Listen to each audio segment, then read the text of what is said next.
Hello everyone, welcome to my channel Mahabur official 20তে আপনাদেরকে স্বাগত। আজকে আপনাদের কাছে কিছু গুরুত্বপূর্ণ তথ্য শেয়ার করতে চলেছি যে উত্তর 24 পরগনায় যে সন্দেশখালী বিধানসভা কেন্দ্র আছে, সন্দেশখালী বিধানসভা কেন্দ্রে সিপিএম কি মজবুত করতে পেরেছে আগের থেকে, এবং তাছাড়া এখানে বিজেপি কতটি শক্তিশালী, এই বিষয়ে আজকে আপনাদের কাছে উপস্থাপন করব। এবং এখানে কিন্তু আরেকটা কথা আপনাদেরকে বলে রেখে দিই, এখানে কিন্তু তৃণমূলের প্রভাব প্রচণ্ড। আপনারা জানেন ওখানে এর আগে যিনি বিধায়ক ছিলেন তাঁর কথা আপনারা সবাই জানেন। সো সে কথা বাদ দিয়ে এখন 2026-এ যে নির্বাচন হতে চললো সন্দেশখালী বিধানসভা কেন্দ্র, কোন দল এখানে সম্ভাব্য জিততে চলেছে, অর্থাৎ কোন দল এখানে আবারও তৃণমূল জিততে চলেছে, না এখানে বিজেপি তৃণমূলের থেকে এই সিটটা ছিনিয়ে নেবে, এটা কিন্তু লাখ টাকার প্রশ্ন। কারণ এই বিধানসভা কেন্দ্র খুবই একটি হাই প্রোফাইল সিট, কারণ এই বিধানসভা কেন্দ্র সারা পশ্চিমবাংলার মানুষ তথা সারা ভারতবর্ষের মানুষ কিন্তু এই কেন্দ্রের দিকে তাকিয়ে থাকে। কারণ এখানে আপনারা দেখতে পাবেন, এখানে কিন্তু 2023-এ যে লোকসভা ভোট হয়েছিল, কিভাবে ওখানে গণ্ডগোলের খবর সারা ভারতবর্ষের মানুষ কিন্তু জেনে গিয়েছিল। এবং 2026-এ যে বিধানসভা হতে চলল, এই সন্দেশখালী বিধানসভা কেন্দ্র কোন দল জিততে চলেছে, এখনও পর্যন্ত যতটুকু জানা যাচ্ছে এখানে কিন্তু সিপিএম যথেষ্ট পরিমাণ নিজেদের মাটি শক্ত করতে পেরেছে এবং বিজেপিও যথেষ্ট শক্ত করতে পেরেছে। এবং তৃণমূল যে কোনো রকম পিছিয়ে আছে সেটা বলা যায় না, কিন্তু তৃণমূল যথেষ্ট পরিমাণ তারাও কাজ করছে। এবং একটা কথা আপনাদেরকে বলে রাখি, এখানে যদি সিপিএম যদি এখানে প্রার্থী দেয়, সেক্ষেত্রে কিন্তু একটু হলেও বিজেপির কিন্তু প্রবলেম ফেস করতে হবে। কারণ আপনাদেরকে বলি, যে সকল সাধারণ জনগণ মানুষ তারা কিন্তু অ্যাকচুয়ালি বিজেপিকে এলাকার মানুষ ভোট দেবে যেহেতু বিরোধী দল হিসেবে, এবং তাছাড়াও যারা শাসক দলকে পছন্দ করে না।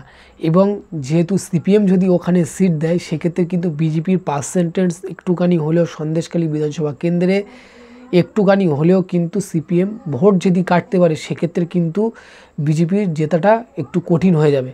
আর যদি সিপিএম না যদি ওখানে প্রার্থী দাঁড় করায়, সেক্ষেত্রে কিন্তু বিজেপি জিতে যাওয়ার প্রবল সম্ভাবনা আছে। কারণ সন্দেশখালী বিধানসভা কেন্দ্র আপনারা দেখেছেন, এখানে কিন্তু কেউ রুখতে পারবে না বিজেপিকে।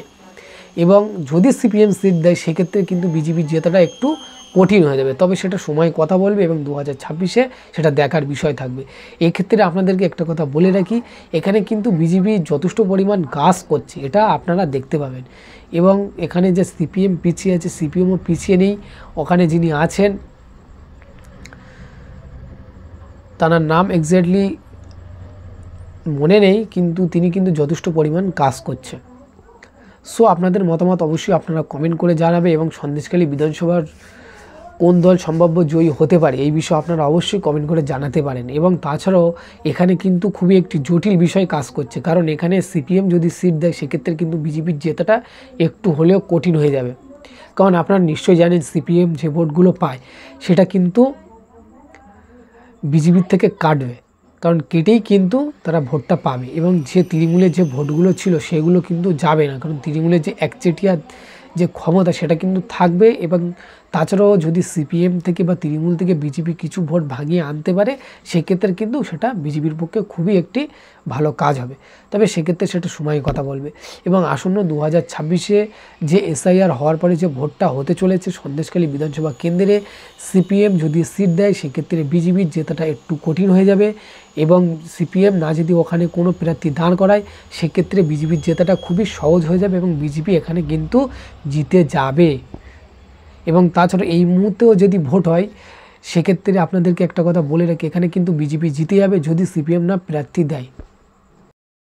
তবে আপনাদের মতামত আপনারা অবশ্যই কমেন্ট করে জানাবে, এবং অবশ্যই আপনাদের মতামত জানা খুবই জরুরি। এবং আপনারা কোথাতে ভিডিও দেখছেন, এবং যদি তোমরা সন্দেশখালী বিধানসভা থেকে ভিডিও দেখে থাকো, তো অবশ্যই আপনারা কমেন্ট করে জানাবে যে এখানে কোন দল সম্ভাব্য জয়ী হতে চলেছে। কারণ আমরা যখন ফিল্ডে গিয়ে যখন আমরা কাজ করি, সেক্ষেত্রে কিন্তু সাধারণ মানুষ সত্যি কথাটা বলতে চায় না, কারণ সত্যি কথা বললে শাসক দলরা তাদের উপরে চড়াও হতে পারে, সেই জন্য তারা কিন্তু সত্যি কথাটা বলে না। কিন্তু তারা মন থেকে কোনটা চায় অবশ্যই আপনারা কমেন্টের মাধ্যমে জানাতে পারেন। এবং যতটুকু আপডেট ছিল আপনাদের কাছে উপস্থাপন করেছি, ভালো লাগলে অবশ্যই সাবস্ক্রাইব করে পাশে রেখে দেবে। এই রকম আপডেট কিন্তু আপনারা পাবে।